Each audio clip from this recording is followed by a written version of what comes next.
আল্লাহ রাব্বুল আলামিন প্রতিটি বান্দাকে প্রতিটি রাকাতে, প্রতিটি সালাতে, প্রতিটি ওয়াক্তে এই সোজা পথের জন্য দোয়া করতে বলেছেন। যে দোয়াটা করাটা হলো ওয়াজিব। লা সালাতা ইল্লা বিফাতিহাতিল কিতাব, সূরা ফাতিহা ছাড়া নামাজই কবুল হবে না। যতই কমন মনে হোক না কেন, কিন্তু সূরা ফাতিহা আপনাকে আবশ্যিকভাবে পড়তেই হবে। সেই সূরা ফাতিহার ভিতরে আল্লাহ রাব্বুল আলামিন নিজের পরিচয়টা আগে দিয়ে দিয়েছেন, এরপরে বান্দাকে চাওয়ার পদ্ধতি শিখিয়ে দিয়েছেন। যারা পারেন ঠোঁট মিলিয়ে বলুন, ইয়্যাকা না'বুদু ওয়া ইয়্যাকা নাস্তাঈন ইহদিনাস সিরাতাল মুস্তাকিম সিরাতাল্লাযীনা আন'আমতা আলাইহিম গায়রিল মাগদুবি আলাইহিম ওয়ালাদ-দাল্লিন। এরপরে প্রশংসা সবই কেবল তোমারি, প্রশংসা সবই কেবল তোমারি, রব্বুল আলামিন। দয়ালু মেহেরবান করুণায় ফুরান, দয়ালু মেহেরবান করুণা ফুরান।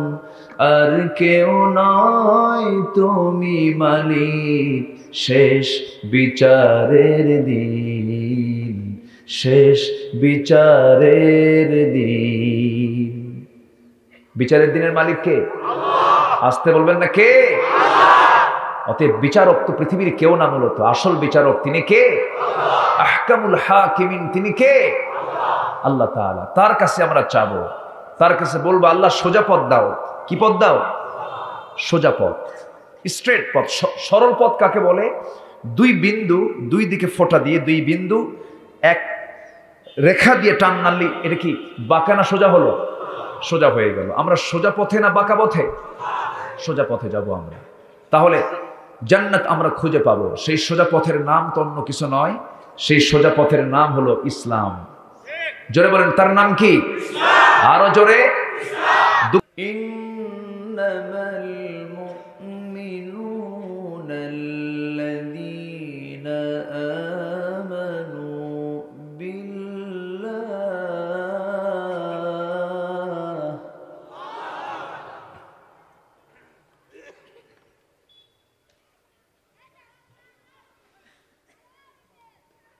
الذين آمنوا بالله ورسوله ثم لم يرتابوا وجاهدوا بأموالهم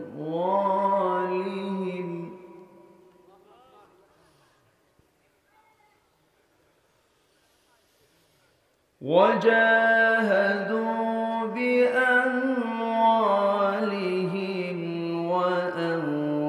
وأنفسهم في سبيل الله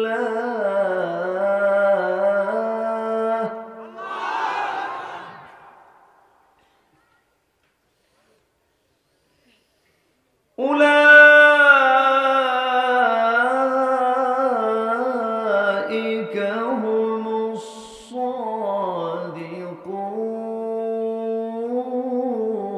الصادقون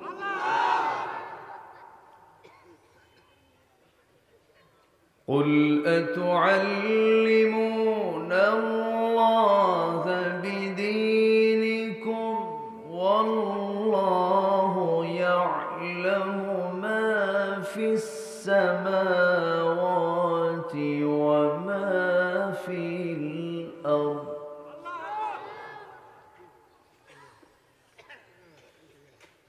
والله بكل شيء عليم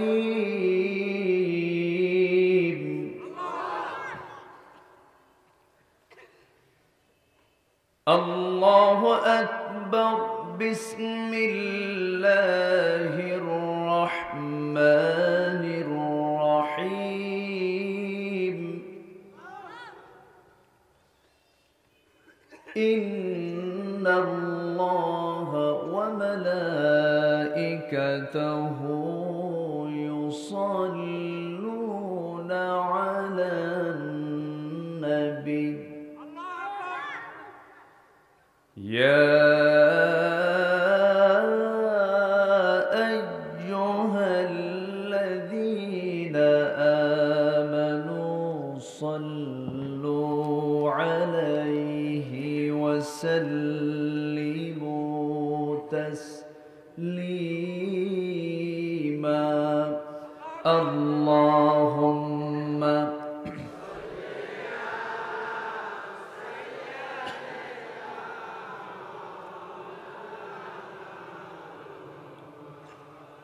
وعلى آل سيدنا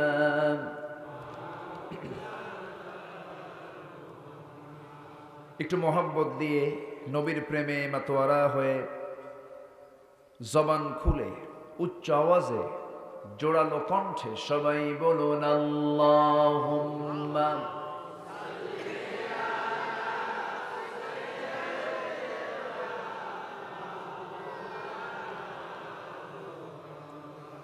وعلى آل سيدنا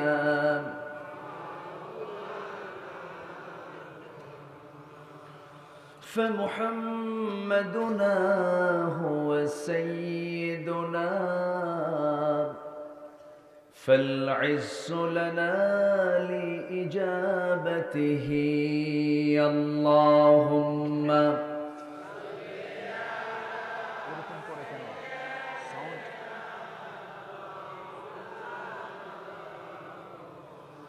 وعلى آل سيدنا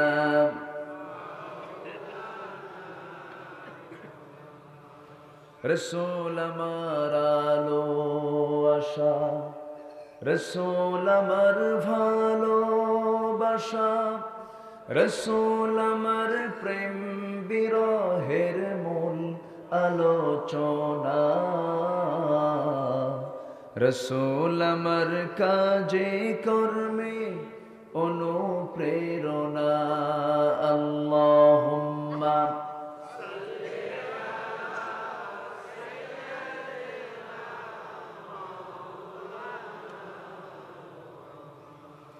وعلى آل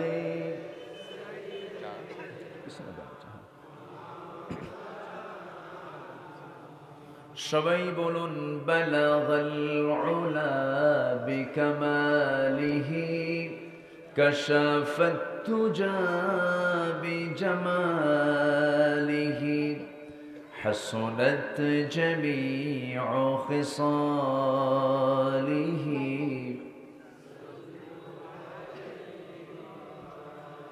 सूरत यूसुफ बिदार हिकमत लुक़मान मा क़ारी क़ुरआन बारी ये है दिले सादिमान मा बलागल उला كشف التجى بجماله حسنت جميع خصاله سلوا এই আরামের একটা ঘুমকে বর্জন করে আমরা বসে আছি ঠান্ডা মাটিতে কোরআনের টানে জান্নাতের বাগানে যিনি আমাকে আসার বসার তৌফিক দিলেন সেই মহান রবের শানে বলছি আলহামদুলিল্লাহ সবাই বলছে আলহামদুলিল্লাহ চিৎকার মেরে বলছে আল্লাহুম্মা ইন্নী আসআলুকা আল হুদা ওয়াত তুকা ওয়াল আফাফা ওয়াল গিনা সবাই বলি আল্লাহুম্মা لك أسلمت وبك آمنت وعليك توكلت وإليك أنبت وبك خاصمت আমরা আল্লাহ তাআলার শুকর আদায় করে নিলাম সম্মানিত হাজিরিন, আমি আলোচনার সূচনায় আল কোরআন আল কারীমের 49 নম্বর সূরা সূরাতুল হুজুরাত একটি পারিবারিক সূরা। কি সূরা? সবার পরিবার আছে না নাই? একটি রাষ্ট্রের সবচেয়ে গুরুত্বপূর্ণ অংশ কি বলেন? বলেন সবাই? পরিবার। পরিবার গঠন হলে সমাজ গঠন হবে, সমাজ গঠন হলে রাষ্ট্র গঠন হবে, রাষ্ট্র গঠন হলে একটা জাতি গঠন হয়ে যাবে। তো আমি একটা পরিবারের সূরা আজকে ধরেছি। পুরো সূরা তো আলোচনা করা সম্ভব না এক রাতে। আমি ছোট্ট একটা আয়াত, শুধু দুটো আয়াত শুধু আমি তেলাওয়াত করেছি, যেখানে আল্লাহর ভাষায় কারা সত্যবাদী, আমরা কাদেরকে সত্যবাদী বলি আর আল্লাহ কাকে সত্যবাদী বলেন। তাহলে আমরা কাউকে সত্যবাদী বললে এটা ঠিক হবে না আল্লাহ যাকে বলবেন সত্যবাদী সেটাই ঠিক হবে? আল্লাহ যা বলবেন সেটাই কি ঠিক হবে? আমরা সত্যবাদী হতে চাই মানুষের কাছে, অন্যের কাছে না আল্লাহর কাছে?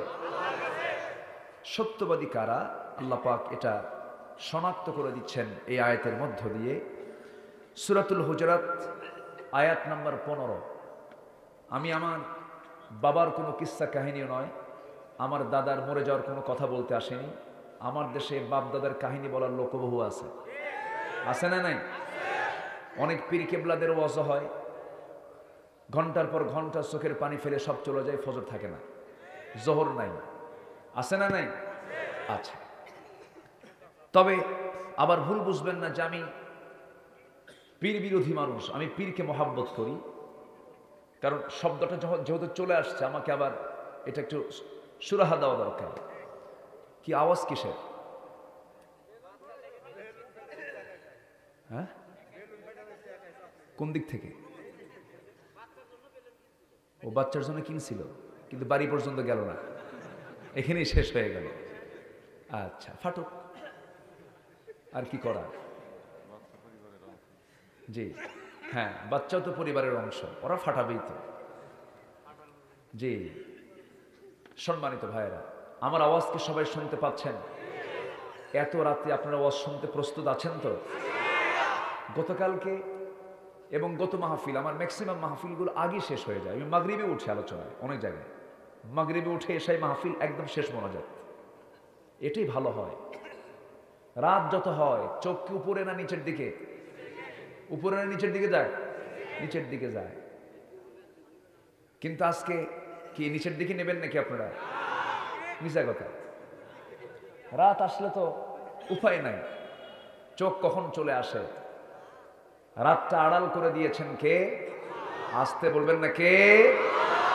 দিনটা কাজের জন্য করেছেন কে? ওয়াজআলনাল লাইলা লিবাসা ওয়াজআলনান নাহারা মাআশা। রাত আড়াল ঘুমের জন্য, অন্ধকার নিশি কালো, রাত্রে তুমি ঘুমিয়ে পড়ো, অন্ধকার করে ঘুমা, আলো দিয়ে ঘুমায়ও না, তোমার ঘুম হবে না। রাসূল বলেছেন, এখন মেডিকেল সায়েন্স বলছে যদি কেউ আলো দিয়ে ঘুমায় তার সামনের যে ফ্রন্টাল সেলগুলো আছে এগুলো জাগ্রত থাকে, তার ঘুম পরিপূর্ণ হয় না। রাসূল কত আগে জানিয়ে দেন, অন্ধকার করে ঘুমিয়ে পড়ো, তোমার সব ঘুম হয়ে যাবে। আলহামদুলিল্লাহ, আল্লাহ রাব্বুল আলামিন প্রতিটি বান্দাকে প্রতিটি রাকাতে, প্রতিটি সালাতে, প্রতিটি ওয়াক্তে এই সোজা পথের জন্য দোয়া করতে বলেছেন। যে দোয়াটা করাটা হলো ওয়াজিব। লা সালাতা ইল্লা বিফাতিহাতিল কিতাব। সূরা ফাতিহা ছাড়া নামাজই কবুল হবে না, যতই কমন মনে হোক না কেন, কিন্তু সূরা ফাতিহা আপনাকে আবশ্যিকভাবে পড়তেই হবে। সেই সূরা ফাতিহার ভিতরে আল্লাহ রাব্বুল আলামিন নিজের পরিচয়টা আগে দিয়ে দিয়েছেন, এরপরে বান্দাকে চাওয়ার পদ্ধতি শিখিয়ে দিয়েছেন। যারা পারেন ঠোঁট মিলিয়ে বলুন, ইয়্যাকা না'বুদু ওয়া ইয়্যাকা নাস্তাঈন ইহদিনাস সিরাতাল মুস্তাকিম সিরাতাল লাযীনা আন'আমতা আলাইহিম গায়রিল মাগদুবি আলাইহিম ওয়ালাদ-দাল্লিন।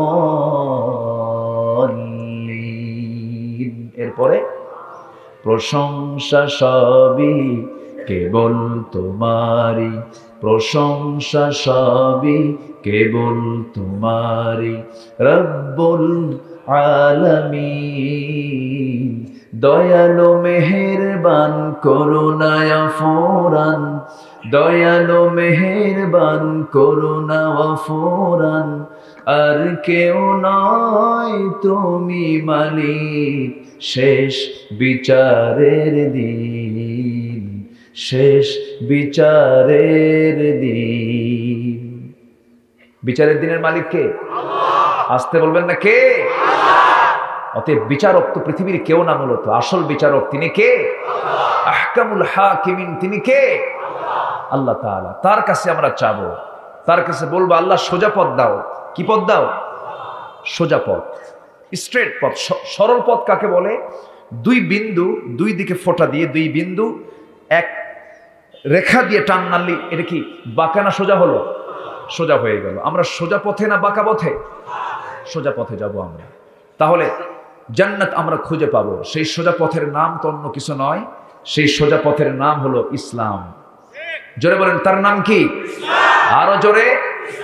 দুঃখ লাগে আমার দেশের মানুষ, শুধু আমার দেশ না গোটা পৃথিবীর অধিকাংশ মানুষের যদি চেতনা আজকে ধর্মের প্রাধান্য থাকতো, ধরেন হিন্দু ভাইরা হিন্দু ধর্মকে যদি প্রাধান্য দিতেন জীবন চলার পথে, খ্রিস্টান ভাইরা খ্রিস্ট ধর্মকে যদি প্রাধান্য দিতেন জীবন চলার পথে, বৌদ্ধ ভাইরা যদি বৌদ্ধ ধর্মকে প্রাধান্য দিতেন জীবন চলার পথে, আজকে গোটা পৃথিবীতে কোনো অশান্তি থাকতো না।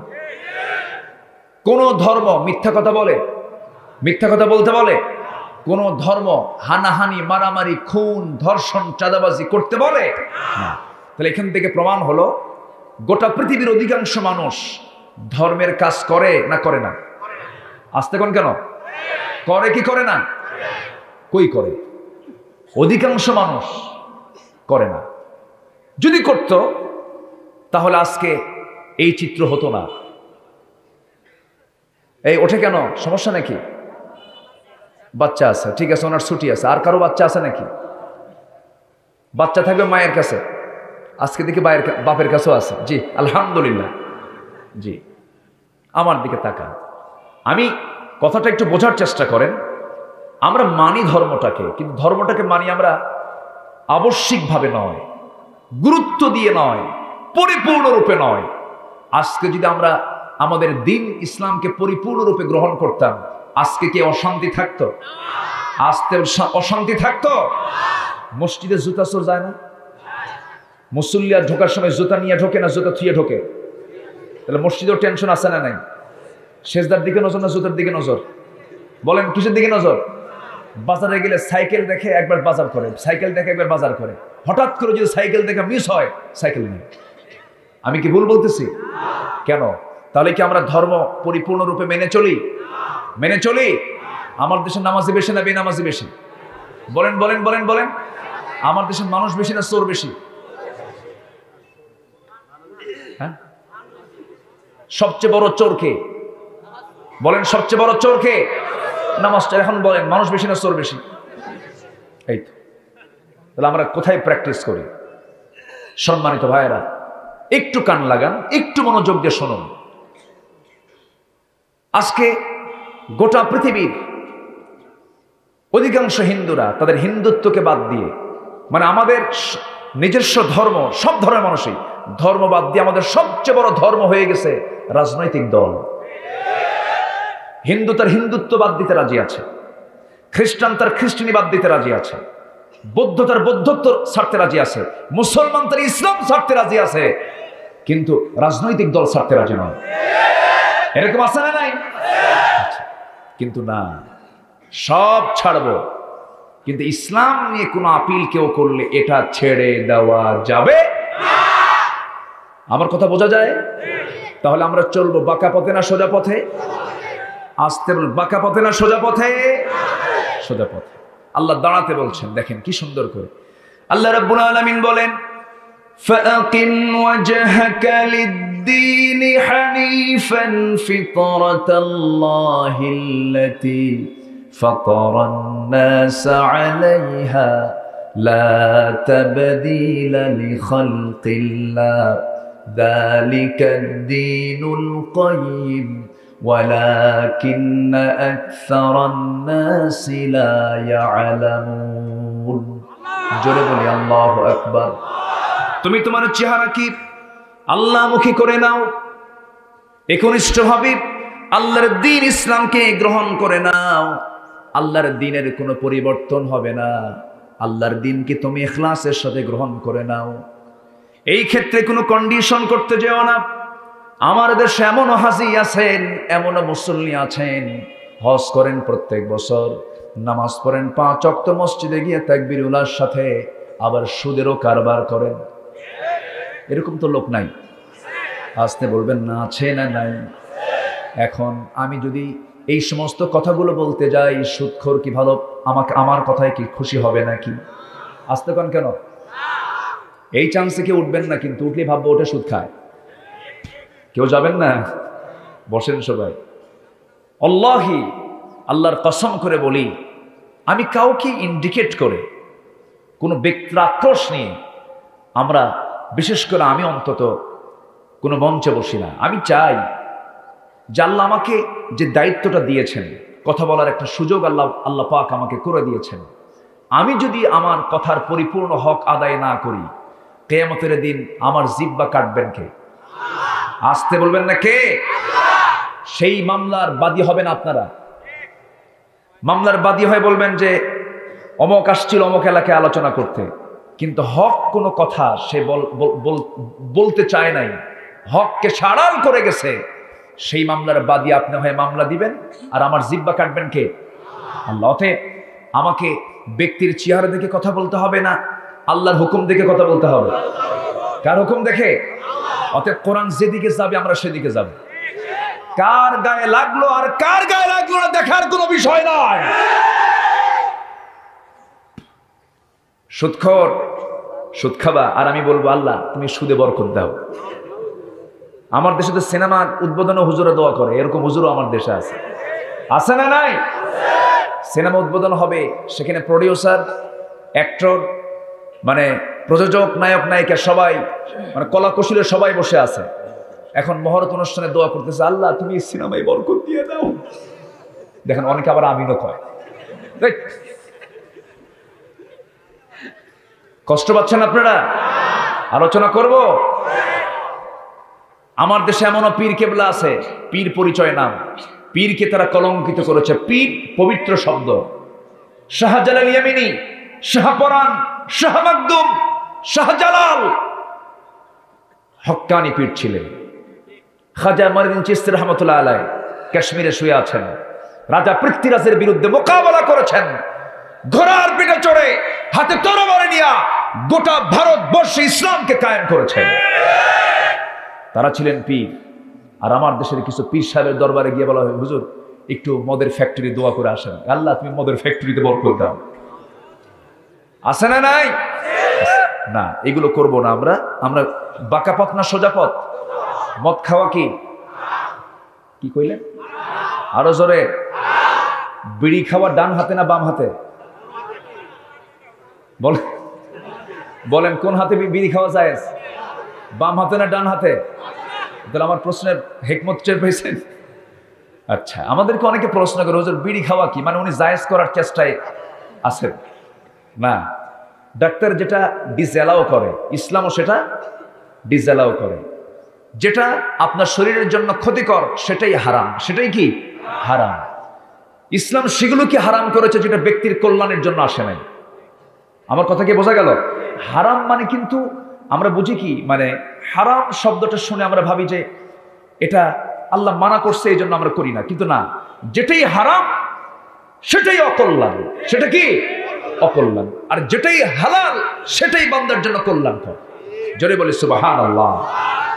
মদ খাওয়া কেন হারাম? হয়তো অনেকে যুক্তি দিবেন, হুজুর মদের মধ্যে তো ওই আঙ্গুরই আছে, আঙ্গুরের রসটা আছে, একটু পচায় খায়, এরকম যুক্তি আছে না? বলেন টচায় খায়, তো এটা আবার হারাম হলো কেন? এটা খাইলে কি এমন একটু মজা পাওয়া যায়, মনে হয় রাজা হয়ে গেছি, এরকম আছে না নাই? গাঁজা খায় কি হয়? রাজা হয়ে যায়। তো গাঁজা তো বেহেশতেরই গাছ। যেরকম নাউজুবিল্লাহ। মুরব্বী কোথায়? আচ্ছা আচ্ছা, কষ্ট পাচ্ছেন আপনারা? আমি কি আলোচনা চালাবো? জোরে বলি ইনশাআল্লাহ। ভাই আপনিও বসেন, জি সবাই বসেন। আমি কাউকে আজকে যেতে দেব না। কেন জানেন? আমি অনেক আগে আসছি, আমি উঠতে চাইছি অনেক আগে, আমাকে দেরিতে উঠায় দিচ্ছেন, দোষ আপনাদের।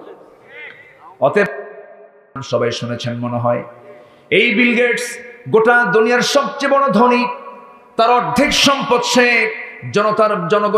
জনগণের পিছনে জনকল্যাণের জন্য খরচ করে ফেলেছে, সবকিছু দিয়ে দিয়েছে। এত কিছু দান করার পরেও তার কি ঈমান আছে নাকি? তার কোনো প্রাপ্তি আল্লাহর কাছে আছে নাকি?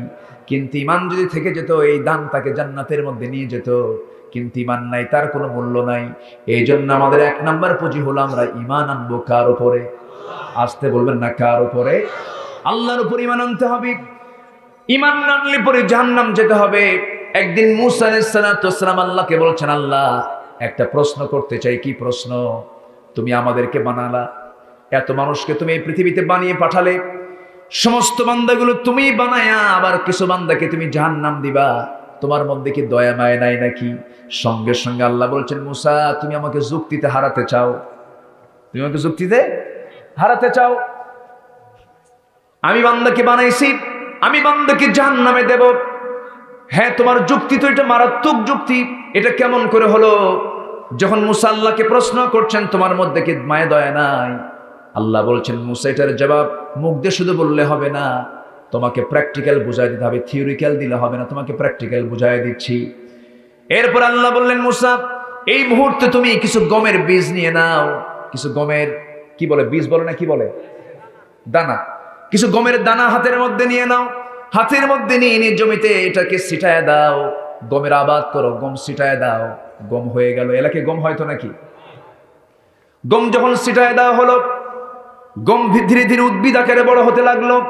গমের আবাদ যখন হয়ে গেল, পেকে গেল, ম্যাচিউরড হয়ে গেল, যখন পেকে গেল, সেই সময় মূসা আলাইহিস সালাতু ওয়াস সালাম নিজে কাঁচি দিয়ে কেটে কেটে গমগুলো নিয়ে চলে আসলেন। নাড়াগুলো থেকে গেল, আবার কিছু গম জমিতেই থেকে গেল। সব গম কি নিয়ে আসা সম্ভব নাকি? নিয়ে আসা সম্ভব নয়। যারা গমের আবাদ করেন তারা বুঝতে পারবেন। যখন তিনি বাড়িতে সবগুলো গম নিয়ে আসেন, কিছু গম জমিতে থেকে গেল, নাড়াগুলো থেকে গেল, আগুন দিয়ে জ্বালায়া দিলেন। আগুন দিয়ে জ্বালায়া দেওয়ার সঙ্গে সঙ্গে আল্লাহ বলছেন, মূসা তুমি নিজে আবাদ করে আবার সে আবাদে তুমি আগুন দিয়ে জ্বালায়া দিলা কেন? এবার বলছে, আল্লাহ যে গমগুলোতে আমি আগুন দিয়ে জ্বালায়া দিয়েছি সেই গমের কোনো কাজ নাই, সেই গাছের কোনো কাজ নাই। অকাজের জিনিসগুলোকে আগুন দিয়ে জ্বালায় দিয়েছি, যেগুলো গম, যেগুলো কাজের গম, সেগুলো বাড়িতে নিয়ে আসছি। আল্লাহ সঙ্গে সঙ্গে বলছেন, ও আমার মূসা শোনো, যেগুলো আমার কাজের বান্দা, যেগুলো আমার কাজ করেছে, আমার প্রতি যারা ঈমান এনেছে, তাদেরকে আমি সুন্দর সুন্দর জান্নাত দিয়ে দেব। আর যে সমস্ত কাজ বান্দাগুলো আমার কাজের বান্দা নয়, সেই সমস্ত অকাজের বান্দাগুলোকে আগুনে জ্বালায়া জাহান্নামে ঢুকায় ফেলবো। কি আমার কথা কি বোঝা গেল? আমরা অকাজের বান্দা হব না কাজের বান্দা হব? অকাজের বান্দা না কাজের বান্দা? কাজের বান্দা আমাকে আপনাকে হতে হবে। 1 নম্বরের কাজ হলো আমাকে ঈমান আনতে হবে আল্লাহর উপরে। ঈমান যখন আনবো, ঈমান আনার সঙ্গে সঙ্গে বিপদ মুসিবত কম না বেশি? আসতে বলবেন না, বিপদ মুসিবত কম না বেশি? ঈমান যখন আপনি আনতে যাবেন, বিপদ মুসিবত আপনার মোড়ে মোড়ে চলে আসবে। সবচেয়ে বড় বিপদ হবে আপনি যখন ঈমান এনে বলবেন, আমি আল্লাহর আইন ছাড়া কোনো আইন মানি না, আপনার সামনে নতুন নতুন আবু জেহেল হাজির হয়ে যাবে। আজকের সমাজে আবু জেহেল আছে না নাই? আছে। আমি কি করি, লোকজন তো আমি মানাতে পারছি না, কারণ অনেক রাত হয়েছে। কি করব বলেন তো? এই যে ওঠে কেন, উঠতেছে কেন? হ্যাঁ, ও মানে নিম্নচাপ। আসলে তো অনেক অনেক আগে বসেছেন। এই কি পড়ে এখান থেকে বৃষ্টি? হ্যাঁ, কুয়াশার পানি না? জি পড়ুক, সমস্যা নেই। এই যে এটা কি 2 নাম্বার না 3 নাম্বার? ঊর্ধ্বচাপ না নিম্নচাপ? বসেন। এই যে চাচা 2 নাম্বারে যাবেন, যান চাচা আপনি আসেন। আবার আসবেন তো নাকি? আসবেন? ও ফোন ধুয়ে গেল এখানে, ফোন রিলিজ দিয়ে গেছে। জি আলহামদুলিল্লাহ। জি সম্মানিত ভাইয়েরা, এই কথাগুলো বলা লাগতো না যদি আমাকে একটু আগে উঠায় দেওয়া হতো। এই সময় উঠায় দেওয়া মানে কি জানেন? রাত 12টার দিকে 11:30টার পরে উঠায় দেওয়া মানে হচ্ছে পাগলির সাথে ঘর সংসার করা। মানে বিয়ে করে পাগলি বউ নিয়ে আসছে ঘরে, এখন সংসার ছাড়া তো উপায় নাই, সংসার করতে হবে। এই হচ্ছে অবস্থা। এই যে কিছুক্ষণ উনি ঘুম টুম পারছে কিছুক্ষণ আগে, ওখানে দেখি যে এরকম করতেছে। ঘুম পারছে না কিছুক্ষণ আগে? হ্যাঁ ঘুম পারছে না কিছুক্ষণ আগে?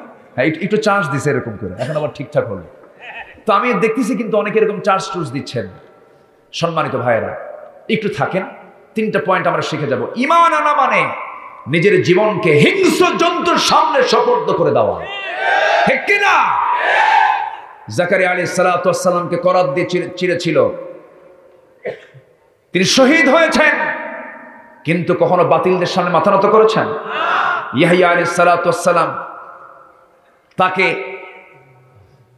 ছুরি দিয়ে মস্তকটাকে বিচ্ছিন্ন করে দেওয়া হয়েছে, তার মাথা রানীর সামনে উপহার দেওয়া হয়েছে। তিনি কি ইসলাম ছেড়েছেন? না। আমার নবীর সামনে ইয়াসার পরিবারকে ধরে একে একে সবগুলোকে শহীদ করে দেওয়া হয়েছে, তারা কি ইসলাম ছেড়েছেন? না। সম্মানিত ভাইয়েরা, সম্মানিত বন্ধুগণ, ইতিহাস এমনই, যে ব্যক্তি সত্যিকার অর্থে ঈমান আনবে তার কোনোদিন সামনের দিনগুলো আরামের দিন হবে না, ঠিক কিনা? সম্মানিত ভাইয়েরা, সম্মানিত বন্ধুগণ, ঈমান এনেছিলেন বলেই, ঈমানের সত্যের কথা প্রচার করেছেন বলেই পৃথিবীর সবচেয়ে সরল মানুষ, সাদা মনের মানুষ, হাসি মুখের মানুষ মুহাম্মদ সাল্লাল্লাহু আলাইহি ওয়াসাল্লাম নিজের বাড়িতে টিকতে পেরেছেন? নিজের বাড়িতে থাকতে পেরেছেন? পারেন নাই। শুধুমাত্র সঠিক ঈমান এনে সেই ঈমানের দাওয়াত যখন দিতে গেছেন, আবু জেহেলরা সহ্য করতে পারে নাই। আজকেও আপনি সঠিক ঈমান এনে সঠিক ঈমানের কাজ করুন, আপনিও ঠিক মতো বাড়িতে থাকতে পারবেন না, ঠিক কিনা? আমার ভাইয়েরা, ঈমান আনা মানে মুসিবত বিপদ নিত্যদিনের সঙ্গী হয়ে যাওয়া। আমার নবী 40 বছর পর্যন্ত সবার কাছে ভালো ছিলেন, কিন্তু 40 বছর পর নবুয়ত যখন পেলেন, যখন তিনি বললেন আশহাদু আল্লাহু ওয়াহদাহু লা শারীকা লাহু ওয়া আশহাদু আন্না মুহাম্মাদান আবদুহু ওয়া রাসূলুহু, এই সাক্ষ্য যখন দিয়ে দিলেন, এই সঙ্গে পাল্টা জবাব দিয়ে দিয়েছেন, সঙ্গে সঙ্গে পাল্টা জবাব জানিয়ে দিয়ে বলছেন, হে রাসূল, আপনাকে যে আবু লাহাব গালে দিল, আমি তার বিরুদ্ধে তার নামই একটা সূরা নাজিল করে দিলাম। রহমতের না গজবের? রহমতের না গজবের? ঠিক আজকের সমাজেও যদি কোনো ব্যক্তির মুখ থেকে আমার আল্লাহর বিরুদ্ধে, নবীর বিরুদ্ধে একটা কথা বের হয়ে আসে, আমরাও তাদেরকে নাম ধরেই গালি দেব, ঠিক কিনা? রাসূলকে যারা গালমন্দ করে, রাসূলকে নিয়ে যারা বাজে উক্তি করে, রাসূলকে নিয়ে যারা কটু কথা বলে, এরা কি বুদ্ধিজীবী? এরা কি বুদ্ধিজীবী হতে পারে? এরকম কিছু কুলাঙ্গার আমার দেশে আছে না নাই? আসতে বলবেন না, আছে না নাই? এই জাতীয় লোকদের মুখ থেকে বের হয় এদেশের আবহমান কাল ধরে চলে আসা লোকসঙ্গীত, যাত্রা, নাটক, থিয়েটার, এগুলো চলে আসতেছিল শতাব্দীর পর শতাব্দী ধরে। এগুলো আজকে হারিয়ে যাবার পথে। এই হারিয়ে যাবার পথে সবচেয়ে বড় বাধা নাকি তাদের কাছে ওয়াজ মাহফিল। যারা ওয়াজ মাহফিলকে বাধা মনে করে, এরা টাটকা মুনাফিক, এদের সঙ্গে কোনো আপোষ করা যাবে না। ওই সমস্ত মুনাফিকদের বিরুদ্ধে লড়াই করতে রাজি আছেন কারা কারা? হাত উঁচু করে রাখেন মুসলমান।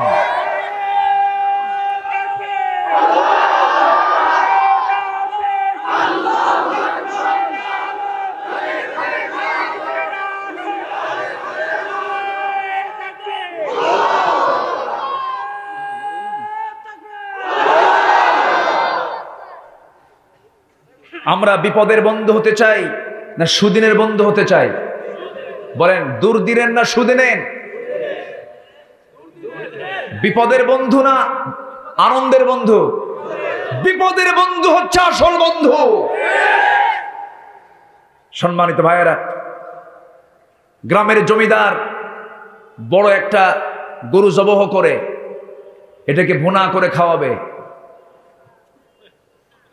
আগুন জ্বালিয়ে দিয়েছে। ছেলেটাকে ডাক দিয়ে বলতেছে, দাওয়াত দাও, এই গ্রামের সকলকে খাওয়াবো। বাইরে এসে সে টেকনিক করে বলতেছে, বাড়িতে লেগেছে আগুন, কারা কারা আসো বাঁচাও। কেউ আসে না।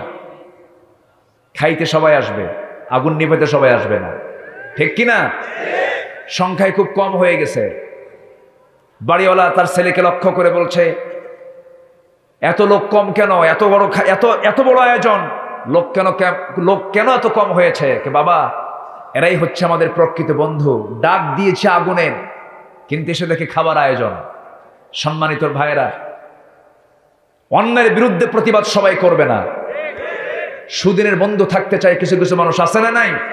যেই দিকে বৃষ্টি সেই দিকে ছাতা, এই পাবলিক কিছু লোক আছে না নাই? আছে। আমরা তা হব না।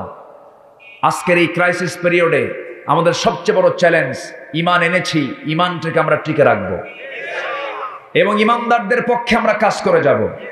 সবাই কি রাজি আছেন? মুনাফিক আজকের সমাজে আছে না নাই?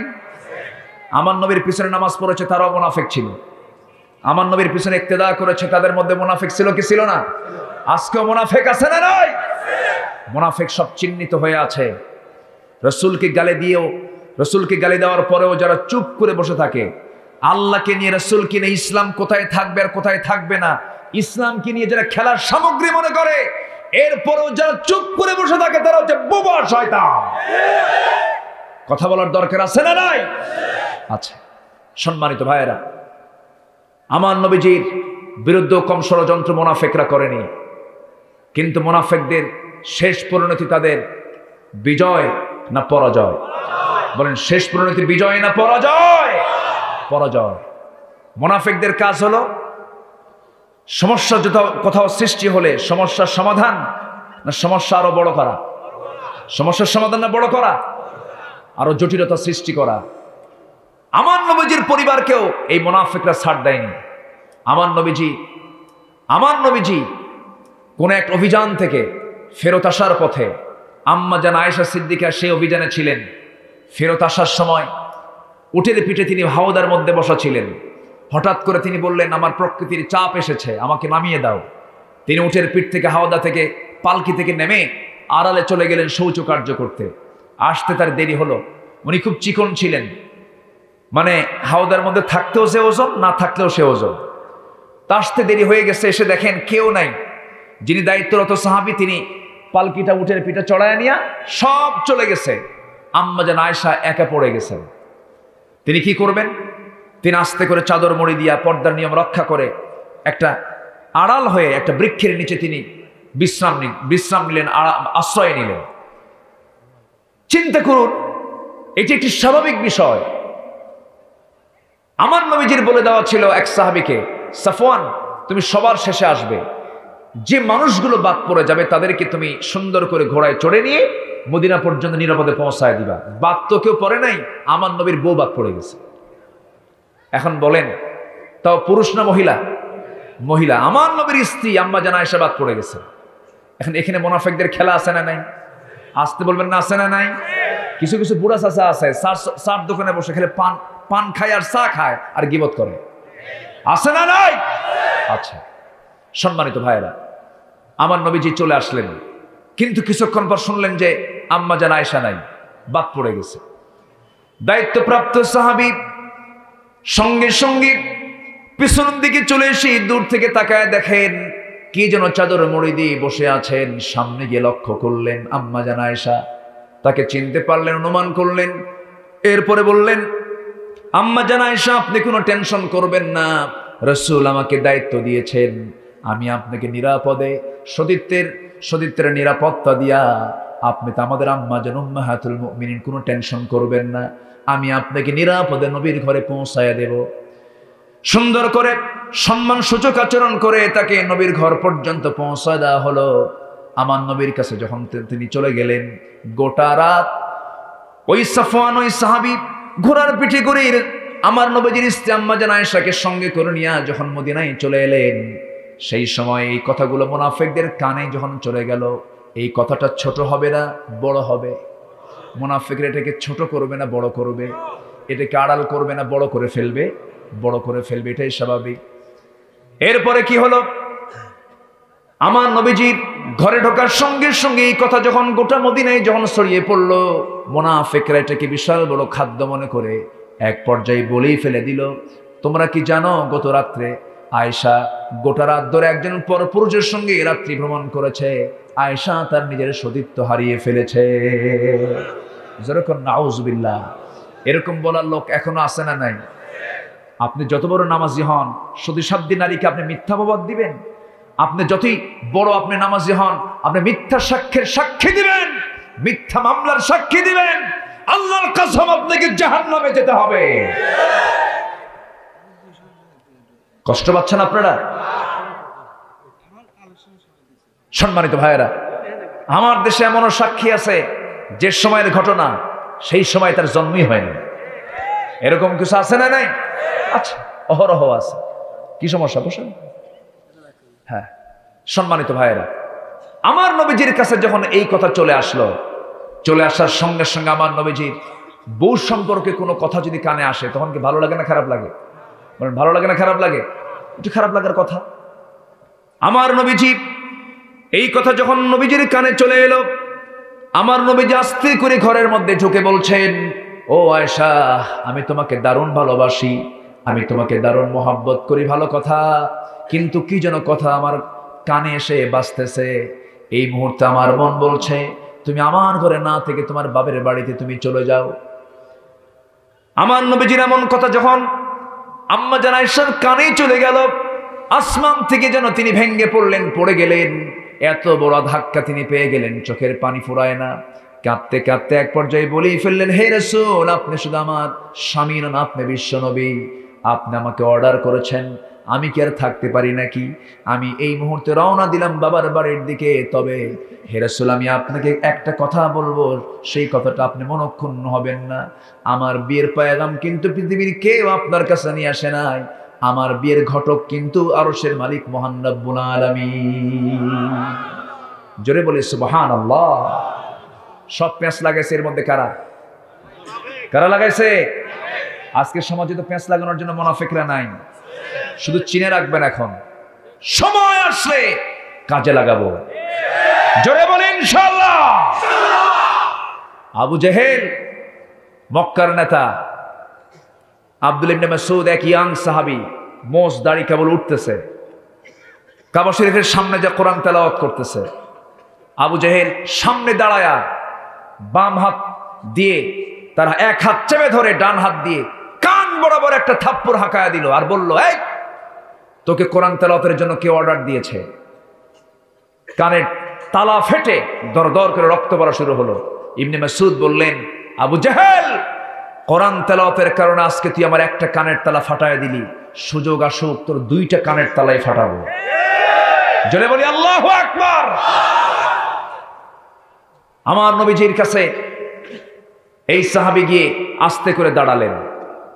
নবীজির সামনে দাঁড়ানোর সঙ্গে সঙ্গে আমার নবীজি তার কানে রক্ত দেখে বলছেন, ইবনে মাসউদ, তোমার কানে রক্ত কেন? কি হয়েছে? হুজুর, সুন্দর করে কোরআন তেলাওয়াত করেছি, এই কারণে আজকে আবু জেহেল আমার কানে রক্ত বের করে দিয়েছে।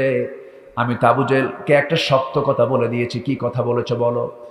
আমি বলেছি, তুই আজকে আমার একটা কান অচল করে দিলি, সুযোগ আসলে আমি তোর দুইটা কানই অচল করে দেব। সঙ্গে সঙ্গে আমার নবীজি হাতটা উঁচু করে বলছেন, আল্লাহ, আমার এই মাজলুম ইবনে মাসউদের নেক মাকসুদকে তুমি আল্লাহ দয়া করে কবুল আর মঞ্জুর করে না। আবু জেহেল মরছে তার হাতেই শেষে। অনেক লম্বা কথা। জুলুম দিয়ে টেকা যায় না, নেফাকতা দিয়ে টেকা যায় না, কুফরি দিয়ে টেকা যায় না, জুলুম দিয়ে টেকা যায় না, ঈমান নিয়ে টেকা যায়। আমরা ঈমান নিয়ে টিকবো। জোরে বলি ইনশাআল্লাহ। আমরা কি নিয়ে টিকবো? ঈমান নিয়ে। আমরা সত্যবাদী হতে চাই। কয়টা গুণ অর্জন করবো আমরা? 3টা গুণ অর্জন করব। এগুলো কি শুরু করবো না একটু পরে? হ্যাঁ, চালাবো, আলোচনা চালাবো না শেষ করে দেব? হ্যাঁ, চালাবো। জোরে বলি ইনশাআল্লাহ। আরো জোরে বলি ইনশাআল্লাহ। আমি খুবই খুশি যে একটা লোকের কোনো নড়াচড়া নেই। বলি আলহামদুলিল্লাহ। আমার ভাইয়েরা, আবু জেহেলের পতন হতে সময় লাগে নাই, খুব বেশি দিন লাগে নাই। জালিমরা, মুনাফিকরা কখনো টিকসই হতে পারে না। আল্লাহ জালিমদেরকে বরদাস্ত করতে পারেন না। আমার নবীজি পাঠিয়ে দিলেন তার স্ত্রী আম্মা জান আয়েশাকে। কোথায়? কার বাড়ি? বাপের বাড়ি। কি একটা বউকে মানায়?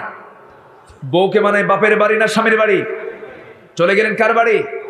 কার ষড়যন্ত্র? কার ষড়যন্ত্র? কোন পরিবারে? কোন পরিবারে? মুনাফিকরা যদি নবীর পরিবারও না ছাড়ে, আমাকে আপনাকে ছাড়বে? আমাকে আপনাকেও ছাড়বে না। সাবধান মুনাফিকদের ব্যাপারে, কঠোর হতে হবে। আমার নবীজি পাঠিয়ে দিলেন। আম্মা জান আয়েশা বলেন, আল্লাহ রাব্বুল আলামিন আমাকে 9টি কারণে শ্রেষ্ঠত্ব দান করেছেন। এর মধ্যে 1 নাম্বার হলো আমি তো একমাত্র আয়েশা, আমার বিয়ের পয়গামটা আল্লাহ নিজে দিয়েছেন। নাম্বার 2 হলো 9 বছর আমার বিয়ে হয়েছে, 13 বছরে নববধূ হয়ে নবীর ঘরে পদার্পণ করেছি। নাম্বার 3 হলো আমি জিব্রাইলকে নিজের চোখে দেখেছি। নাম্বার 4 হলো আমি নবীর সঙ্গে একই বিছানায় ঘুমিয়ে পড়েছি, একই কাতার নিচে শুয়ে থাকা অবস্থায় ওহী নাজিল হয়েছে, আমি সরাসরি তা পর্যবেক্ষণ করেছি। নাম্বার 5 হলো আমি আমার নবীর মুখে বলতে শুনেছি, সুরিত খাবার যেমন শ্রেষ্ঠ খাবার, আমার স্ত্রীর মধ্যে সবচেয়ে শ্রেষ্ঠ স্ত্রী হলো আমার আয়েশা। জোরে বলি সুবহানাল্লাহ। নাম্বার 6 হলো আমি একমাত্র স্ত্রী, আমার নবীর জীবনের সবচেয়ে কম বয়সী এবং কুমারী স্ত্রী, আর বাকি স্ত্রীগুলো সব বিবাহিতা ছিলেন এবং আল্লাহ তাআলা আমাকে বিয়ে করার জন্য আল্লাহ নিজে অর্ডার দিয়েছেন। নাম্বার 7 হলো আমার উদ্দেশ্য করে আল্লাহ তাআলা সরাসরি কোরআন কারীমের মধ্যে কয়েকটা আয়াত নাজিল করেছেন। তাইমুমের আয়াতটা আমার জন্যই নাজিল হয়েছে, আমাকে কেন্দ্র করে নাজিল হয়েছে, আমি নিজেকে গর্বিত মনে করি। নাম্বার 8 হলো আমি আমার রাসূলকে শেষ বিদায়টা আমি নিজেই জানিয়ে দিয়েছি। আমার রাসূল যখন দুনিয়া থেকে বিদায় নেবেন, যখন তার মুমূর্ষ অবস্থা, তিনি কাতরাচ্ছিলেন, যে কোনো মুহূর্তে রাসূল আমার দুনিয়া থেকে বিদায় নেবেন। রবিউল আউয়াল মাসের মৃত্যুর সময়টা ঘনিয়ে এসেছে, যে কোনো সময় মালাকুল মউত চলে আসবে। আমার নবী আস্তে করে আমার ঘরের মধ্যে ঢুকলেন, ঢুকে বলছেন, আয়েশা রে, শরীর তোমার ভালো যাচ্ছে না, আয়েশা তুমি আমাকে আস্তে করে মাথায় একটু পানি দিয়ে দাও। আমি আমার রাসূলকে সুন্দর করে টুলের উপরে বসায় দিলাম, মাথায় পানি ঢালতে নিয়ে হঠাৎ করে টুলের পায়ের নিচে আমার পাটা আটকে গেল, পাটা কেটে রক্তগুলো পানি দিয়ে ঘুরে ঘুরে যাচ্ছিল। আমার নবীজি হঠাৎ করে দেখতে পেলেন, আস্তে করে উঠতে চাইলেন, রক্ত দেখে বলছেন, আয়েশা আমাকে কেন বললেন, তোমার পা তো কেটে গেছে। আম্মা জান আয়েশা বলেন, হে রাসূল, আমার পা কেন, আপনাকে সম্মান করতে গিয়ে কলিজাটাও ছেড়ে দেব, আমার কোনো আপত্তি নাই। আমি আয়েশা রাসূলকে শেষ বিদায় জানিয়ে দিয়েছি। আমার নবীজি আমার ঘরের মধ্যে ঢুকলেন, ঢুকে বলছেন, আয়েশা আমাকে কোনো বালিশ দিবা না, তোমার উরুটা আমাকে বিছায়া দাও। আমি আয়েশা উরুটা বিছায়া দিলাম, নবীজি আমার উরুতে মাথা রেখে আরাম ফরমাচ্ছিলেন। আজান হয়ে গেল, আজান হওয়ার সঙ্গে সঙ্গে রাসূল বলছেন, আয়েশা রে, আজান যেহেতু হয়ে গেছে আমি মসজিদে যেতে চাই, আমার বেলাল তো আজান দিল। এই কথা বলে যখন তিনি ওঠার জন্য চেষ্টা করলেন, আর পারলেন না, মাথা ঘুরে তিনি পড়ে গেলেন। মাথা ঘুরে চক্কর মেরে যখন পড়ে গেলেন, বললেন, আয়েশা আমার বুঝের জামাতে নামাজ হবে না, তোমার আব্বা আবু বকরকে সামনে দাঁড়ায় দাও, আমি নামাজের দৃশ্যটা একটু জানালা দিয়ে দেখতে চাই। আমার নবীজি কি আম্মা জান আয়েশা আস্তে করে তুলে নিয়ে ধরে ধরে তাকে ওই দরজার ওই জানালার কাছে নিয়ে চলে গেলেন। সাহাবীরা যখন নামাজ শুরু করবেন, সামনে রাসূল নাই, আবু বকরকে দেখা মাত্র সাহাবীদের মধ্যে কান্নার রোল পড়ে গেছে। হারে, এই যে আমরা আজকে ইমাম ছাড়া নামাজ পড়ছি, রাসূল ছাড়া নামাজ পড়তেছে, আর বুঝি না নবীর পিছনে নামাজ হবে না। সাহাবা একরামের মধ্যে কান্নার রোল পড়ে গেছে। সাহাবীরা রুকু করেন, সিজদা দেন, আমার নবীজি সেই দৃশ্যগুলো দেখছিলেন, আর চোখের কোনা বেয়ে বেয়ে টপ টপ করে পানি পড়ে দাড়ি মোবারক ভিজে যাচ্ছিল। আম্মা জান আয়েশা সেই দাড়ির সেই পানিগুলো আস্তে করে মুছে মুছে দিচ্ছেন, গালের পানিগুলো, চোখের পানিগুলো মুছে মুছে দিচ্ছেন, আর বারবার বলছেন, ইয়া রাসূলুল্লাহ আপনি কেন এমনটা করছেন, আপনার উম্মতরা, আপনার সাহাবীরা তো নামাজ আদায় করছে, আপনি কেন কান্নাকাটি করছেন। আমার রাসূল বলছেন, আয়েশা রে, আমার যে চোখের পানি আজকে তুমি বের হতে দেখতেছো, মানুষ কান্না করে 2 কারণে, একটা হলো চরম আনন্দের সময়, আর একটা হচ্ছে চরম দুঃখের সময়। আজকের এই চোখের পানিটা আমার চরম দুঃখের নয়, আজকের পানি তুমি দেখতে পেতেছো, এটা আমার চরম আনন্দের পানি। জোরে বলি সুবহানাল্লাহ। এই যে আমার সাহাবীরা আজকে জামাতে জামাতে নামাজ পড়তেছে, আজকে আমার সাহাবীরা কত সুন্দর করে জামাতে নামাজ কায়েম হওয়ার পরে নামাজ পড়তেছে।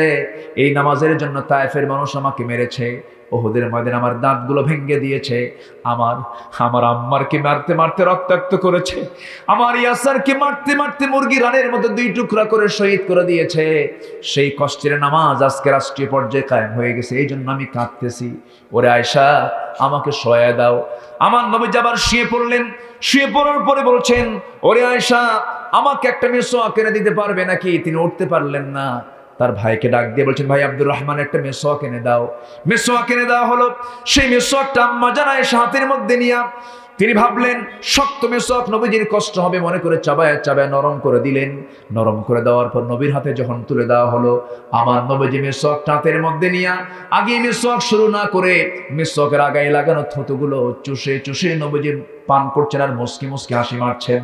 আম্মা জান আয়েশা বলেন, আমি নিজেকে ধন্য মনে করি আমার নবীজি তার জীবনের শেষ খাবার খেয়েছেন আমার মুখের লালা।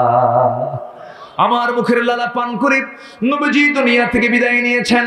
নাম্বার 9 হলো, আমার নবীজি আমার উরুতে মাথায় রেখে বলছেন, ওরে আয়েশা, আমার মন কেমন যেন বলছে বাঁচবো না। আমার কলিজার টুকরা মেয়ে ফাতিমা কোথায়? ফাতিমাকে ডেকে আনো। ফাতিমাকে ডাকার কথা যখন বলা হলো, দরজা খোলা হলো। দরজা খোলার সঙ্গে সঙ্গে নবীজি তার দিকে তাকাচ্ছেন। আম্মা জান আয়েশাও ফাতিমার দিকে তাকাচ্ছেন, এইদিকে ফাতিমা নবীজির দিকে তাকাচ্ছেন। চতুর্দিকে কান্নার রোল পড়ে গেছে। আম্মা জান আয়েশা লক্ষ্য করে দেখেন, তিনি হাদিসটা বর্ণনা করেন, ফাতিমার কান্না নবীজির দারুণ শেল বেঁধে যাচ্ছে। ফাতিমার চোখের পানি দেখে বলছেন, ফাতিমা তুই কাঁদিস না, তুই আমার কাছে চলে আয়। কানের মধ্যে মুখ ঢুকায় বলছেন, ফাতিমার কান্নার প্রয়োজন নাই, আমার কাছে মালাকুল মউত চলে আসবে, আমি দুনিয়া থেকে বিদায় নিয়ে নেব। আমার বিদায়ের পরে তোমারও বিদায় হয়ে যাবে। ফাতিমা, দুনিয়ার জীবনে তুমি কাছাকাছি ছিলে, আমার মৃত্যুর পরও তুমি আমার কবরেও কাছাকাছি থেকে যাবে। এই কথা যখন বলা হলো, ফাতিমার কান্না বন্ধ হয়ে গেল। ফাতিমার কান্না যখন থেমে গেল, নবীজি তাকে বিদায় দিয়ে দিলেন। দরজার কাছে গেলেন। দরজা খোলার সঙ্গে সঙ্গে ভয়ে ভীত হয়ে আবার দরজা লাগায় দিলেন। দরজা লাগানোর সঙ্গে সঙ্গে রাসূল বলছেন, ফাতিমা দরজা লাগাও কেন? কি হয়েছে আব্বা? বাইরে কে যেন দাঁড়ানো আছে। সেই দিন মালাকুল মউত একদম সুরত ধারণ করে ফাতিমার সামনে হাজির হয়েছিলেন। দরজা যখন বন্ধ করে দিয়েছেন, রাসূল বলছেন, তুমি কার জন্য দরজা লাগাচ্ছ আব্বা? আসমান জমিন বরাবর চেহারা, কে যেন সামনে দাঁড়ানো, ভয় পাচ্ছি। রাসূল বলছেন, তুমি যার ভয়ে দরজা লাগাচ্ছ সে তো দুনিয়ার কোনো মেহমান নয়, তার দরজা লাগানো যা হবে, দরজা খুললেও তা হবে। ওই ফেরেশতার আসার জন্য কোনো দরজার প্রয়োজন হবে না, সময় হয়ে যাবে, আমার জান কবজ হয়ে যাবে। মালাকুল মউত হাজির হয়েছে। ফাতিমা দরজা লাগায় কোনো লাভ নাই রে। আমার নবীজি মৃত্যুর জন্য প্রস্তুতি নিয়ে নিচ্ছেন। এমন সময় মালাকুল মউত দরজায় এসে দাঁড়ায় রাসূলকে লক্ষ্য করে সালাম দিলেন। আমার নবীজি সালামের জবাবটা নিয়ে বলছেন, মালাকুল মউত আসো, তোমার কি আল্লাহর ফয়সালা, সিদ্ধান্ত নিয়ে নাও। মালাকুল মউত বলছেন, হুজুর আপনার জান কবজ করতে আসতেছি, আজকে যদি কোনো বেয়াদবি হয়ে যায় আপনি আমারে মাফ করে দিয়ে। আমার নবীজি বলছেন, আল্লাহর কোনো ফয়সালায় কোনো প্রকার কোনো কথা বলার সুযোগ নাই, জান কবজের প্রক্রিয়া শুরু করে দাও। নবীর বুকের উপর হাতটা রাখা হলো। রাসূল চিৎকার মারলেন, আবার হাতটা সরাইয়া দিলেন। নবীজি চিৎকার মারলেন, আবার হাতটা সরাইয়া দিলেন। আমার নবীজি বলছেন, ওরে মালাকুল মউত, তুমি আমার বুকের উপরে তোমার হাতটা রাখো নাই। মনে হলো উহুদ পাহাড় রেখেছ, মনে হলো আসমান জমিন রেখে দিয়েছ, মনে হলো গোটা দুনিয়ার সব কিছু চাপিয়ে দিয়েছ আমার বুকের উপরে। আজরাইল, এত কষ্ট সব আমাকে দিয়ে দাও, কিন্তু মৃত্যুর সময় আমার উম্মতরা এত কষ্ট করবে, আমি তার দিনের নবী মুহাম্মদ হয়ে সইতে পারবো না। জোরে কোন সুবহানাল্লাহ, আরো জোরে কোন সুবহানাল্লাহ। মৃত্যুর সময় সবাই আমরা চিন্তা করি ছেলের কথা, মৃত্যুর সময় আমরা সবাই চিন্তা করি মেয়ের কথা, মৃত্যুর সময় আমরা চিন্তা করি বউ বাচ্চা ভাই বোনদের কথা। আর আমার নবীজি চিন্তা করলেন কার কথা? উম্মতের কথা। সেই নবীর প্রতি বিশ্বাস আনার দরকার আছে না নাই? ইন্নামাল মুমিনুনাল্লাযীনা আমানু বিল্লাহি ওয়া রাসূলিহি। জোরে বলুন আল্লাহু আকবার। আমার নবীজি এবার মৃত্যুর ফয়সালা যখন হয়ে যাবে, মালাকুল মউত তার জান কবজটা শুরু করবেন। এমন সময় নবীজি ফাতিমাকে সর্বশেষ একটা শব্দ বলে দিলেন, ফাতিমা শোনো, আমার মনে হয় মৃত্যুর সময়টা ঘনিয়ে এসেছে। আমার উম্মতকে একটা লাস্ট মেসেজ তুমি জানিয়ে দেবে, আমার উম্মতরা যেন 5 ওয়াক্ত নামাজ যেন কখনো না ছেড়ে দেয়। জোরে বলে সুবহানাল্লাহ। সর্বশেষ কথা কি বলেন? বলেন কয় ওয়াক্ত নামাজ? সর্বশেষ কথা কি? 5 ওয়াক্ত নামাজ। আম্মা জান আয়েশা বলেন, আমি নিজেকে ধন্য মনে করি রাসূল তার জীবনের শেষ কথাটা আমার সঙ্গী বলেছেন। এই 9টি কারণে শ্রেষ্ঠত্বের কথা আম্মা জান আয়েশা বলেছেন। সেই আম্মা জান আয়েশা কি ওই মুনাফিকের বাচ্চারা বাপের বাড়ি পর্যন্ত পাঠাতে বাধ্য হয়ে গেল।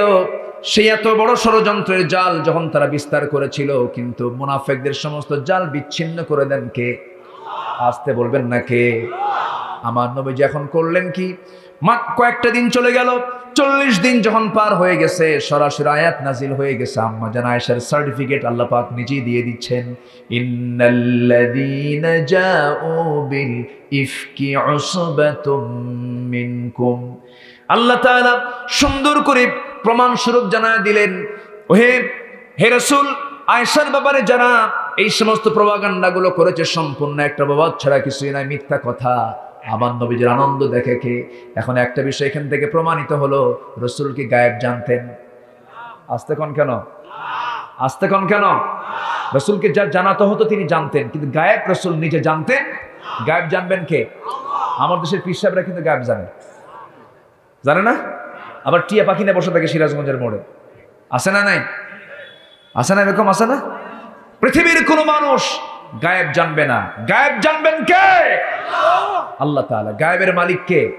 আল্লাহ। জি জি জি জি ইনশাআল্লাহ।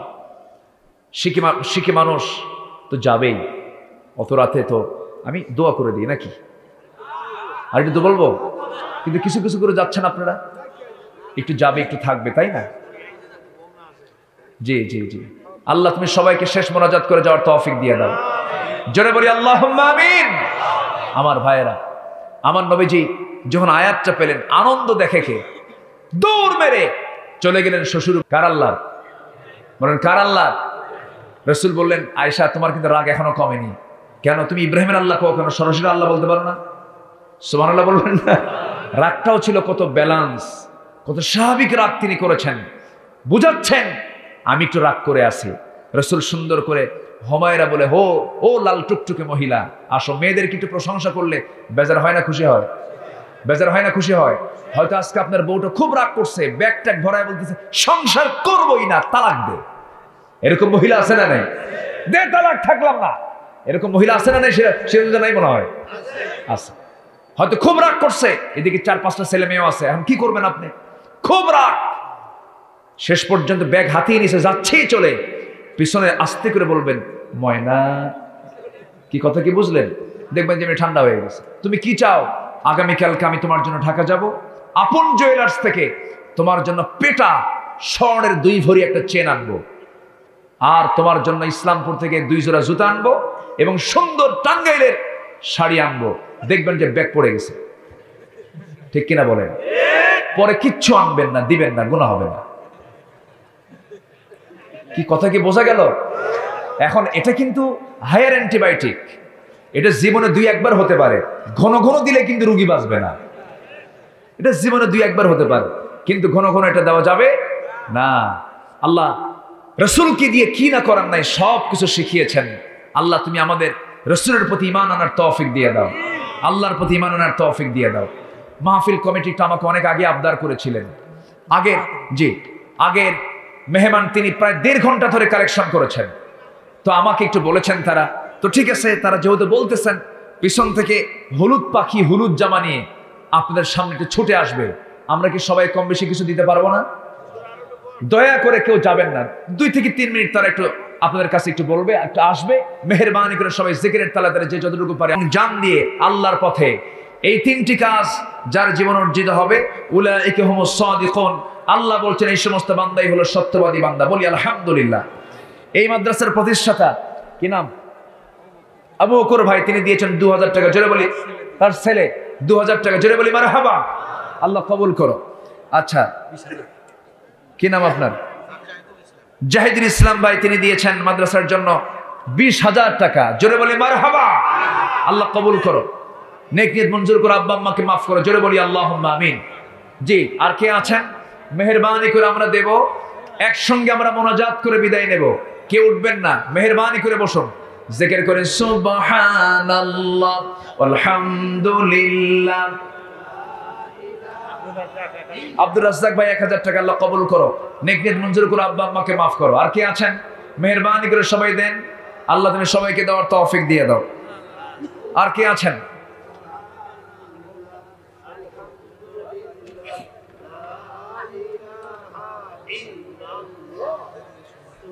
মেহেরবানি করে বসুন, আমরা আল্লাহর কাছে চাবো আল্লাহ যেন আমাদের সকলের জিন্দেগির গুনাহগুলোকে মাফ করে দেন। জোরে বলি আল্লাহুম্মা আমিন।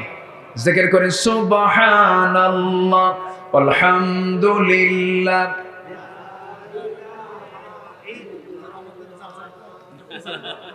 ও আগামী 4 ডিসেম্বর মাহফিল কোথায়? এটা চাঁদপাল। চাঁদপাল আগামী 4 ডিসেম্বর মাহফিল আছে সিরাজগঞ্জ সদরের মধ্যে মনে হয় না? চাঁদপালে মাহফিল আছে 4 ডিসেম্বর, আগামী 4 ডিসেম্বর। সেখানে প্রধান মেহমান থাকবে আব্দুল্লাহ আমিন, চিনেন? আচ্ছা, দেখা যাক, সবাই যাবেন আর চেষ্টা করবেন আমাকে একটু আগে উঠায় দেওয়ার। জি ইনশাআল্লাহ। জি, আর কে আছেন? মেহেরবানি করে আল্লাহ তুমি সবাইকে দেওয়ার তৌফিক দিয়ে দাও। সবার নেক নিয়তকে তুমি আল্লাহ কবুল করে নাও। আজকের মাহফিলে কি মা বোনরা আসছে? মা বোনরা আছে? আচ্ছা, আমার মা, আজকে তো আপনাদের জন্য আম্মা জান আয়েশার জীবন থেকে কিছু কথা বললাম। আল্লাহ তুমি মাদেরকে এই আম্মা জান আয়েশার জীবন থেকে শিক্ষা নেওয়ার তৌফিক দিয়ে দাও। জোরে বলি আমিন। কে? ফরিদুল ইসলাম প্রবাসী 5000 টাকা। জোরে বলি মারহাবা। আল্লাহ কবুল করো, নেক নিয়ত মঞ্জুর করো, আব্বা আম্মাকে মাফ করো। জোরে বলি আমিন। আর কি আছেন? মেহেরবানি করে সবাই দিবেন। আল্লাহ তুমি সবাইকে দেওয়ার তৌফিক দাও। জিকির করেন সুবহানাল্লাহ। যত বড় মাহফিল হয় দূর থেকে লোক আসে, সমস্যা থাকতে চায়।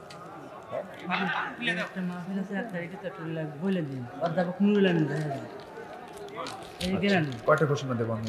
আচ্ছা ঠিক আছে, যে আসুন আমরা আল্লাহর কাছে চাবো যে চাদরগুলো কোথায়? চাদরগুলো কোথায় গেল? নিয়ে দৌড় মারলেন তো আবার? আচ্ছা, এক মা দিয়েছেন 200 টাকা। আল্লাহ কবুল করেন, নেক নিয়ত মঞ্জুর করে, আব্বা আম্মাকে মাফ করে। জোরে বলি আল্লাহুম্মা আমিন। যার কে আছেন আল্লাহ তুমি সবাইকে দিল থেকে দেওয়ার তৌফিক দিয়ে দাও। জোরে বলি আল্লাহুম্মা আমিন। সবাই বসুন, আমরা চাইবো আল্লাহর কাছে। সবাই বলি সুবহানাকাল্লাহুম্মা সুবহানাকাল্লাহুম্মা আশহাদু আল্লা ইলাহা ইল্লা আনতা আস্তাগফিরুকা ওয়া আতুবু ইলাইক। চিৎকার মেরে বলি ইয়া আল্লাহ ইয়া রহমান, আমার জীবনে সগীরা কবীরা, ছোট বড় সব গুনাহ তুমি আল্লাহ মাফ করে দাও। জোরে বলুন ইয়া রাব্বাল আলামিন, ইয়া রাব্বাল আলামিন। সানোয়ার মন্ডল দিয়েছেন 1200 টাকা। আল্লাহ কবুল করো। আর কি আছেন? যে আগামী 28শে নভেম্বর, আগামী 28শে নভেম্বর হাটপাঙ্গাসী, সবাই চেনেন তো নাকি? হাটপাঙ্গাসী, সেখানে একটা মাহফিল আছে। বাদ মাগরিব আলোচনায় প্রধান মেহমান, মানে আলোচনায় উঠবেন বাদ মাগরিব, মাগরিবের পরপরই। মেহমান হচ্ছে আব্দুল্লাহ আমিন। যাবেন না ইনশাআল্লাহ? আল্লাহ তুমি সবাইকে দিন বুঝার জন্য বেশি বেশি করে মাহফিল অংশগ্রহণ করার তৌফিক দিয়ে দাও। জোরে বলি আল্লাহুম্মা আমিন। জি আসুন, আমরা সময় ক্ষেপণ না, অনেক রাত হয়েছে। অনেক দূর থেকে 20 মাইল 25 মাইল দূর থেকে এসেছেন, তালাশ থেকে, সেই তালাশের শেষ মাথা থেকে মাহফিল এসেছেন, অনেক দূর দূরান্ত থেকে মাহফিল এসেছেন। আল্লাহ তুমি সবার অংশগ্রহণকে তুমি আল্লাহ কবুল আর মঞ্জুর করে নাও। যে আসুন আমরা এখন আল্লাহর কাছে চাবো, আল্লাহ যেন আমাদের সকলের জিন্দেগীর গুনাহগুলোকে মাফ করে দেন। আগামী কত? আমি সব বলবো, আপনারা কেউ বলবেন না। আগামী 1 ডিসেম্বর মাহফিল আছে এরান্দহ মধ্যপাড়া। এই গ্রামেই মেহমান আছেন অধ্যাপক মাওলানা নুরুল আমিন সাহেব, অনেক ভালো একজন আলোচক তিনি। আপনারা আসবেন। আল্লাহ তুমি সবাইকে দিন বোঝার তৌফিক দিয়ে দাও। জোরে বলি আল্লাহুম্মা আমিন। জি, আমি সবার কাছে দোয়া চাই, সবাইকে আমার জন্য দোয়া করবেন। আমিও সবার জন্য দোয়া করি, আল্লাহ যেন আমাদের সবাইকে দিনের উপরে অবিচল থাকার তৌফিক দান করেন। সম্মানিত ভাইয়েরা, ঈমান নিয়ে জীবনের শেষ নিঃশ্বাস পর্যন্ত যেন আমরা ঈমান নিয়ে টিকে থাকতে পারি, এই তৌফিক আল্লাহ পাক আমাদেরকে দান করেন। সবাই বসুন, নামাজের মতো করে বসুন। নামাজের মতো করে আমরা তাশাহুদের সুরতে আমরা বসে যাই। আমরা চাইবো কার কাছে? চাইবো কার কাছে? আল্লাহর কাছে। আসুন আমরা বসি, আমরা আল্লাহর কাছে প্রার্থনা করি।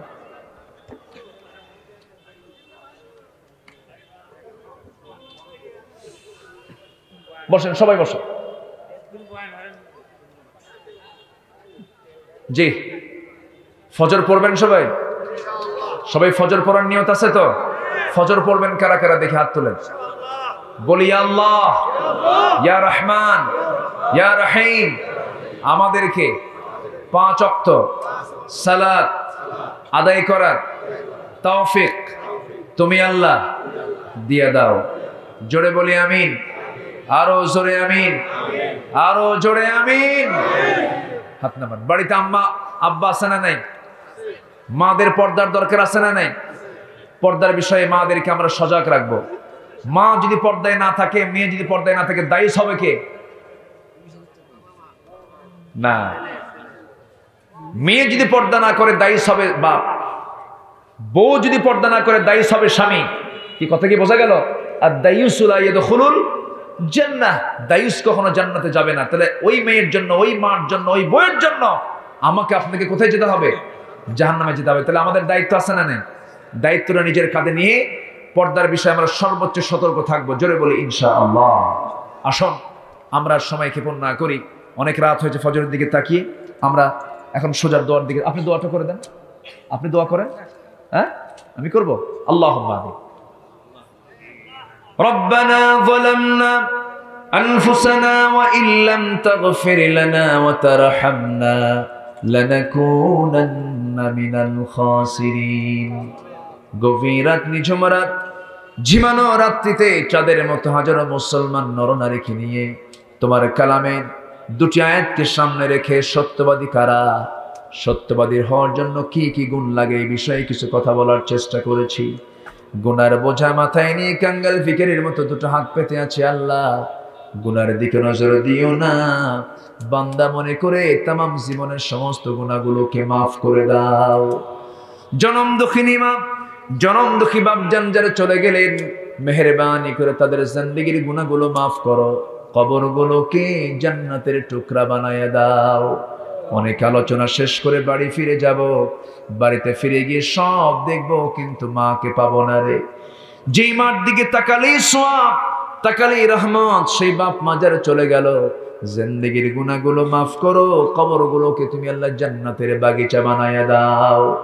সবাই চক্ষু বন্ধ করুন, হাত একটু উঁচু করে আল্লাহর সেখানে দোয়া পড়ে দিল থেকে, মন থেকে, গলায় যেটা আওয়াজ আছে চিৎকার দিয়ে দিয়ে আমার সঙ্গে সবাই ঠোঁট মিলিয়ে মিলিয়ে বলুন, রব্বির হামহুমা কামা রব্বায়ানি সগীরা, রব্বির হামহুমা কামা রব্বায়ানি সগীরা। ও আল্লাহ, বিশেষ করে মাহফিলের আয়োজন যারা করলেন, শোনার জন্য যারা কষ্ট করে আসলেন, বিনিময়ে কিয়ামতের কঠিন ময়দানে যেদিন কেউ কাউকে চিনবে না, এমনকি মা সন্তানকে পর্যন্ত স্বীকার করে বসবে, যেদিন মানুষ কাঁদতে কাঁদতে চোখের পানিগুলো ফুরে যাবে, চোখ থেকে রক্ত বের হওয়া শুরু হয়ে যাবে, সেই কঠিন মুসিবতের দিনে এ মাহফিল আমাদের সবার জন্য নাজাতের মাধ্যম বানায় দিও আল্লাহ। ও আল্লাহ, তোমার বান্দাগুলোকে এমন সময় হাত তুলেছি মুসলমান জাতির পায়ের তলায় মাটি নাই। মুসলমানরা আজকে মার খেতে খেতে শেষ হয়ে গেল। মুসলমানদের বাইতুল মুকাদ্দাস তুমি আল্লাহ মুসলমানদের হাতে তুলে দাও। আয় আল্লাহ তাআলা, তোমার কাছে ফরিয়াদ করি, এই ক্রান্তি লগ্নে মুসলিম সমাজকে একই প্ল্যাটফর্মে আসার তৌফিক তুমি আল্লাহ দিয়ে দাও। আয় আল্লাহ তাআলা, এই পৃথিবীতে আসার তো সিরিয়াল ছিল, যাওয়ার তো কোনো সিরিয়াল নাই। ডান হাতে আমলনামা না আসা পর্যন্ত আমাদের কাউকে মরণ দিও না। মরতে যখন হবে তুমি আল্লাহ শহীদি মওত কপালে জুটাইয়া দিও। ও আল্লাহ, তোমার বান্দাগুলোকে নিয়ে এমন সময় হাত তুলেছি যে সময় মুসলমানদের ঈমান চরম হুমকির সম্মুখীন, ঈমান ধ্বংস করার জন্য নানা রকম মাধ্যম আজকে সমাজে উপস্থিত আছে। আল্লাহ, আজকে আমাদের মা মেয়েদের তুমি চরিত্রকে তুমি আল্লাহ ঠিক রাখার ব্যবস্থা করে দাও। সকল অপসংস্কৃতি থেকে মেয়েদেরকে তুমি আল্লাহ হেফাজতে রাখো। ও আল্লাহ, একদিন তো দুনিয়া থেকে বিদায় হব আল্লাহ, মরতে যখন হবে তুমি আল্লাহ শহীদি মওত কপালে জুটাইয়া দিও। এই মাদ্রাসা শুরু থেকে নিয়ে আজ পর্যন্ত যারা সহযোগিতার হস্ত প্রসার করেছেন সবার দানকে তুমি আল্লাহ কবুল করে নাও। এই মাদ্রাসার ছাত্র শিক্ষকদেরকে তুমি আল্লাহ কবুল করে নাও। 3 জন ছাত্রের দাস্তারবন্দি হলো আল্লাহ, মেহেরবানি করে আজীবন আমৃত্যু তাদের সিনার মধ্যে কোরআনটাকে তুমি আল্লাহ মেমোরাইজ রাখার তৌফিক তুমি আল্লাহ দিয়ে দিও। আয় আল্লাহ তাআলা, এই মাহফিল কি বাস্তবায়ন করতে গিয়ে কত শ্রম কত সময় অর্থ ব্যয় করতে হয়েছে আল্লাহ, সবার অর্থ ব্যয় সবার শ্রমকে তুমি আল্লাহ দয়া করে মঞ্জুর করে নাও। আয় আল্লাহ তাআলা, মুরব্বী বয়স্ক মানুষ মাদ্রাসার সভাপতি মহোদয়কে তুমি আল্লাহ কবুল করে নাও। অনেকে আব্বা আম্মার জন্য দোয়া চেয়েছেন, আল্লাহ তুমি আব্বা আম্মার কবরগুলোকে জান্নাতের নূর দিয়ে মুনাব্বার করে দাও। এই পৃথিবীতে আসার তো সিরিয়াল ছিল রে, যাওয়ার তো কোনো সিরিয়াল নাই। কোন দিন মরবো জানি না, নাতির আগে নানা যায় না, অনেক সময় নাতি আগে চলে যায় রে। মার আগে মেয়ে চলে যায়, বাবার আগে ছেলে চলে যায়, এই তো দুনিয়ার নিয়ম। কোন দিন মরবো জানি না, মরণের সময় যখন চলে আসবে, আল্লাহ আমাকে যতই বাঁচানোর চেষ্টা করুক মানুষ, ডাক্তার পারবে না, আমি লাশ হয়ে জমিনে পড়ে থাকবো রে। আমাকে টান মেরে কবরের দিকে নিয়ে চলে যাবে, জানাজা শেষ করে দেবে, গরম পানির গোসলটা হয়ে যাবে, আমাকে এমন জামা পরায় দেবে, সেলাই বুতাম কোনোটাই থাকবে না জামার ভিতরে, মাথায় বাঁধন পায়ে বাঁধন দিয়া দিয়া রে কবরের দিকে নামায় নেবে, কবরের শয়ে দেবে, বাঁশ চাপা দেবে, মাটি চাপা দেবে রে। আমাকে রেখে চলে আসবে, ওই যে বিচ্ছিন্ন হয়ে গেলাম দুনিয়া থেকে, আর কোনো সম্পর্ক থাকবে না রে আল্লাহ।